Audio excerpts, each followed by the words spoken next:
Hi friends, ఎలా ఉన్నారు? అందరూ బాగున్నారా? ఈరోజు మేము కొవ్వూరు నుంచి అయితే ద్వారపూడి స్టార్ట్ అయ్యామండి. అక్కడి నుంచి మరొక 2 ప్లేసులకి అయితే వెళ్ళడం జరిగింది. ఆ ప్లేసులు ఏంటి, ఎలా ఉన్నాయి అన్నది పూర్తి వివరంగా ఎక్స్ప్లెయిన్ చేస్తూ ఉంటాను. మీకు నచ్చుతుందని అనుకుంటాను. ఉదయం 7 కల్లా మేము స్టార్ట్ అవ్వడం జరిగింది. మనకి ఈ 3 ప్లేసులకి కలిపి మేము ఇంటికి వచ్చేటప్పటికి 2 అయిందండి. మేము డైరెక్ట్గా కొవ్వూరు అయితే రాలేదు. మధ్యలో కొన్ని ప్లేసులు అయితే వెళ్ళాం. మా ఇంటికి, మా అక్క వాళ్ళ ఇంటికి కూడా వెళ్ళడం జరిగింది. మన ప్రయాణం అయితే కొవ్వూరు నుంచి రాజమండ్రి నుంచి ధవళేశ్వరం నుంచి ఇంకా ఏమేమి ప్లేసులు వెళ్ళాలో చూద్దాం. ఇక్కడ ధవళేశ్వరం దాటుతున్నప్పుడు మనకి కాటన్ మ్యూజియం అయితే వస్తుందండి. చూసారా? అక్కడి నుంచి వేమగిరి అయితే వచ్చేసాము. చాలా తక్కువ టైంలోనే మనం చుట్టూ ఉన్న ప్లేసెస్ని విజిట్ చేసేయడం జరిగింది. సో అక్కడ వేమగిరి నుంచి అలా స్టార్ట్ అయ్యి కడియం మీదుగా మా ప్రయాణం సాగుతుందండి. ఎప్పుడు అలా చముళ్ళంక వెళ్ళేవాళ్ళం, ఇప్పుడు ఇలా కడియం వెళ్తున్నాము. ఈ కడియం అనగానే మనకి గుర్తొచ్చేది రకరకాల పూల మొక్కలు కదండి. చూసారా? ఇప్పుడే స్టార్ట్ అవుతుంది సీజన్ అయితే అని. ఇంకా మొక్కలు కొన్ని కనిపిస్తున్నాయి, కానీ ఎక్కడ చూసినా పూలతో నిండుగా కనిపిస్తున్నాయండి. రకరకాల కుండీలు కూడా పూల మొక్కలకి ఇక్కడ అమ్ముతూ ఉన్నారు. ఇలా వెళ్తూ ఉండగా సో కడియం దాటేసిన తర్వాత మనకి చిన్న చిన్న ఊర్లు అయితే మధ్యలో తగులుతూ ఉంటాయండి. అలా స్ట్రైట్గా వెళ్ళిపోతూనే ఉంటే మన హైవే మీద వెళ్తే కనుక ద్వారపూడి వచ్చేస్తుంది. ద్వారపూడి బ్రిడ్జ్ ఎక్కకుండా కింద నుంచి వెళ్తే కనుక మనకి ఆల్రౌండ్ అవ్వకుండా డైరెక్ట్గా వెళ్ళిపోవచ్చు గుడికైతేని. సో ద్వారపూడికి గుడికైతే వచ్చేసామండి. ఇక్కడ 2 ఎంట్రన్స్ ఉంటాయి. హరిహరులు ఇద్దరు దర్శనం ఇచ్చారు అంటే మీకు అర్థమైంది కదా. అయ్యప్ప స్వామి టెంపుల్కి అయితే వచ్చేసాము. ద్వారపూడిలో ముఖ్యంగా మనం చెప్పుకునే టెంపుల్ అయ్యప్ప స్వామి టెంపుల్ అండి. ఇక్కడ ఇరుముళ్ళు కట్టడం, ఇరుముళ్ళు తీయడం కూడా జరుగుతుంది. ఈ ద్వారపూడినే ఆంధ్ర శబరిమలై అని కూడా అంటారు. ఇది చాలా బాగుంటుందండి. నా చిన్నప్పుడు ఇంకా బాగుండేది అని అనిపించింది నాకైతేని. చాలా స్పేషియస్గా ఉండేది. ఇప్పుడు రకరకాల గుడులు అయితే వచ్చేసినాయి. నాకు పటికీ బెల్లం ఇచ్చారు. మా బ్రదర్స్ ఇద్దరికి కూడా ఇక్కడే పటికీ బెల్లం ఇవ్వడం జరిగింది. మా పిల్లలిద్దరికీ కూడా ఇక్కడే తులాభారం వేయించి పటికీ బెల్లం సమర్పించడం అయితే జరిగిందండి. మనం ఇలా గుళ్ళోకి రాగానే స్టార్టింగ్లోనే మనకి అర్ధనారీశ్వరులు వాళ్ళిద్దరు వెనకాలే అయ్యప్ప స్వామి వెనకాల సుబ్రహ్మణ్యేశ్వర స్వామి వినాయకుడు దర్శనమిస్తారండి. అలా మనం మెట్లు ఎక్కి పైకి వెళ్ళగానే మనకి అయ్యప్ప స్వామి గుడి అయితే కనిపిస్తుందండి. చూసారా? మేము వచ్చేటప్పటికి పెద్ద జనం అయితే లేరు, అప్పుడే స్టార్ట్ అవుతున్నారు జనం రావడం అయితే. ఈరోజు ఆదివారం కావడంతో చాలామంది భక్తులు వచ్చేసారండి. మేము ఉదయాన్నే రావడం వల్ల పెద్ద భక్తుల రద్దీ అయితే లేదనుకున్నాను, కానీ కొంచెం సేపట్లోనే చాలామంది భక్తులు అయితే వచ్చేసారు. కొంతమంది ఇరుముళ్ళు వేయించుకుంటుంటే కొంతమంది కొత్తగా మాల అయితే వేసుకోవడం జరుగుతుంది. ఉదయాన్నే కావడంతో భక్తులు అంతగా లేరు, కానీ మేము మొత్తం దర్శనం అయిపోయి బయటకు వచ్చేసప్పటికి చాలామంది భక్తులు అయితే ఉన్నారండి. మనం అన్నదానానికి ఏదైనా డబ్బులు ఇవ్వాలనుకుంటే కనుక ఇవ్వచ్చండి, ఎంతైనా ఇవ్వచ్చు. మనం 150 రూపీస్ కంటే ఎక్కువ ఇస్తే కనుక ఇలా ఒక స్వామివారి డైరీ అయితే ఇస్తూ జరుగుతుంది. మేమైతే అన్నదానానికి అమౌంట్ రాయించేసి గుడి చుట్టూ ప్రదక్షిణలు చేసాము. పైన స్వాములు ఇరుముళ్ళు తీయడానికి అయితే వచ్చారటండి. వాళ్ళు పైకి వెళ్తున్నారు. కొత్తగా మాల వేసుకునే స్వాములు అయితే కనుక కింద ఉన్నారు. సో ఇక్కడ చిన్నపిల్లలకి పటికీ బెల్లం ఇస్తూ ఉంటారండి. అది తులాభారం అంటారు కదా, అవి ఇస్తూ ఉంటారు. పిల్లలు ఎవరైనా పుడితే ఇలా పటికీ బెల్లం ఇవ్వడం ఇక్కడ ఒక ఆనమా అనే చెప్పుకోవాలి. మా చిన్నప్పుడు ఇచ్చారు, నాకు ఇచ్చారు, మా పిల్లలకి కూడా ఇచ్చారు. సో ఇలా పటికీ బెల్లం వేయించే చోట చూడండి ఎంతమంది ఉన్నారో.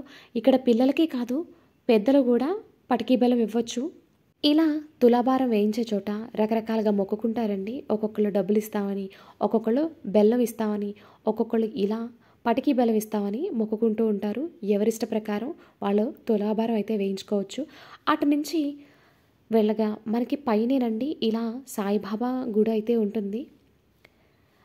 ఈ గుడిలోకి వెళ్ళగానే ఫస్ట్ మనకు కనిపించే బోర్డు ఏంటంటే, మీకోసమే ఇక్కడున్నాను రండి అన్నట్టు మనల్ని పిలుస్తున్నట్టు అయితే ఒక బోర్డు అయితే ఉందండి, చూడండి, రండి మీ గురించే ఎదురు చూస్తున్నాను అని బాబావారు చెప్పినట్టుగానే రాసి పెట్టారు అక్కడ. సో బాబావారి దర్శనం అయితే చేసుకున్నాను, సాయిబాబా దర్శనం అయితేని. అక్కడే ఉయ్యాల్లో సాయిబాబా వారు నిద్రపోతున్నట్టు ఒక ప్రతిమ అయితే ఉందండి. ఇక్కడ కొంచెం డల్గా ఉంది లైటింగ్ అయితే, ఐఎమ్ సో సారీ.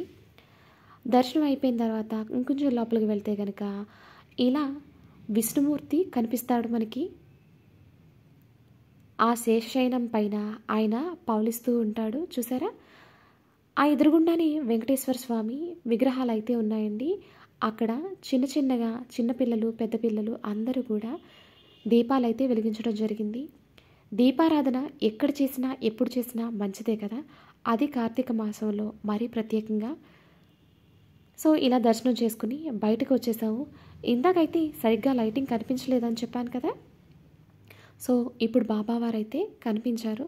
నాకు కొంచెం కోల్డ్ అయితే చేసిందండి, ఇలా పుణ్యక్షేత్రాలు అవి తిరగడం వల్ల, తలస్నానాలు వాటి వల్ల.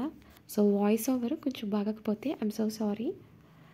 సో ఇలా బాబావారిని దర్శించేసుకుంటే ముందర చిన్నపిల్లలకి బాబావారి ఎదురుగుండా కూర్చోబెట్టి అక్కడ కొన్ని మంత్రాలు అయితే చదువుతున్నారండి.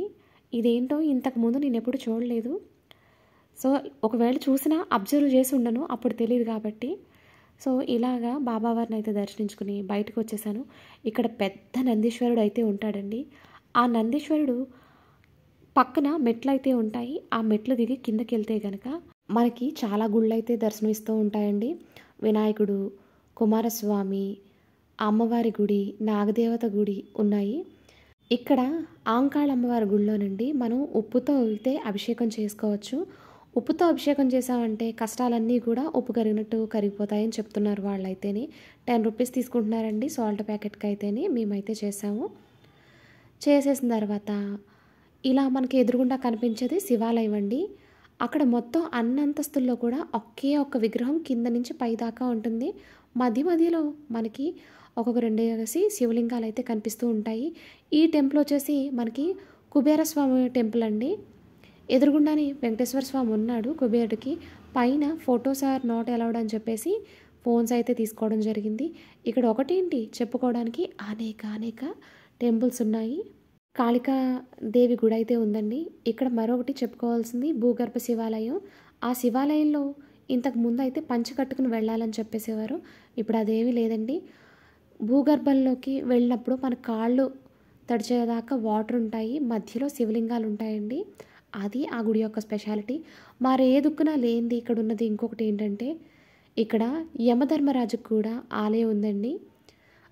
ఆ ఆలయానికి వెళ్ళాము. వెళ్ళి దర్శనం చేసుకున్న తర్వాత ఆ పక్కనే సరస్వతీదేవి, స్ఫటికలింగము, తర్వాత వెంకటేశ్వర స్వామి కళ్యాణం జరిగే మండపము ఇవైతే ఉండడం జరిగింది.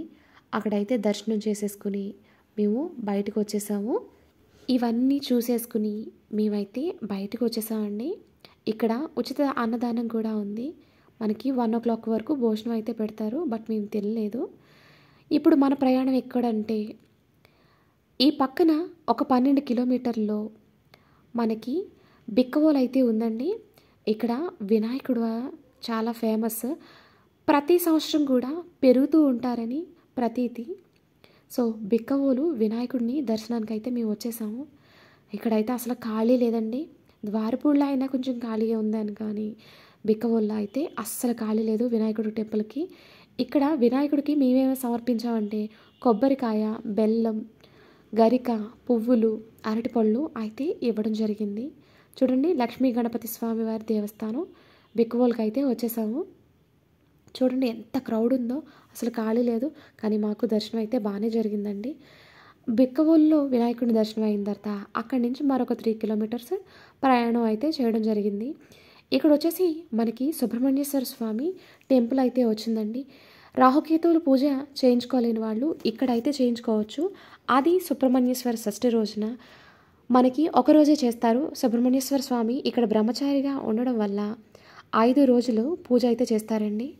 మీకు కాలసర్ప దోషం ఉన్నా కానీ, పాములు కల్లో కనిపిస్తున్నా, మనకి ఏదైనా పని దగ్గరికి వస్తుంది కానీ అవ్వడం లేదన్నా సరే, ఈ 5 రోజుల్లో ఏదో ఒక రోజు మనం పూజ చేయించుకుంటే మంచిదటండి. ఇది బాగా పురాతనమైన గుడి. ఎదురుగుంటా శివుడు, పక్కన పార్వతీదేవి, అటు పక్కన కుమారస్వామి ఉండడం అయితే జరిగింది. కుమారస్వామి పక్కనే ఒక పుట్ట అయితే ఉందండి. ఆ పుట్ట దగ్గర రాత్రి వేళల్లో నాగరాజు వచ్చి పాలు తాగుతాడని చెప్తున్నారు. అదేనండి, పాము వచ్చి పూజారి పెట్టిన పాలు అయితే తాగుతూ ఉంటుందట.